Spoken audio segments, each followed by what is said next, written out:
મારી તબિયત આ જિંદગીમાં પહેલી વાર આવી બગડી છે, એટલે હું આપ બધાની માફી માગવા માટે,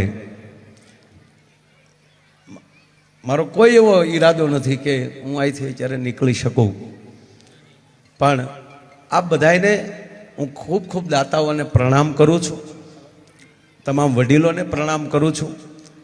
પ્રમ દિવસે સીએમ સાહેબ પધારે ત્યારે પણ બધાએ ભાવથી, એટલે અત્યારે રાસ ગરબા માટે ની વાત છે કે બધાએ રાસ ગરબા રમજો, અને તમામ વડીલોને ક્ષમા માગું છું કે આઈ એમ વેરી વેરી સોરી, ક્ષમા કરજો.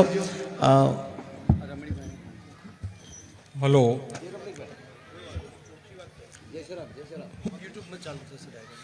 અત્રે પધારેલા ગામના વડીલ ભાઈઓ બહેનો દાતાઓને એક જાણ કરવાની કે માયાબેને અડધો કલાક પહેલાં થોડો છાતીમાં દુખાવો ઉપડ્યો છે.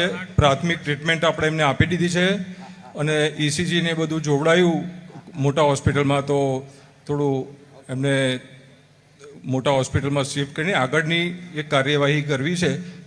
આપણા મહેમાન છે, જવાબદારી આપણી ડબલ છે. તબિયત પહેલી, શરીર પહેલું, પ્રોગ્રામો તો આવશે ને જશે. એમને કીધું કે હું પ્રોગ્રામ પૂરો કરીને જ જઈશ, પણ અમે કીધું તમને 5 મિનિટથી વધારે અમે નહીં આપ બોલવા દઈએ, અને અમારી જવાબદારી છે, મહેમાન અમારા છો તો અમે એમને આપને શિફ્ટ કરશું.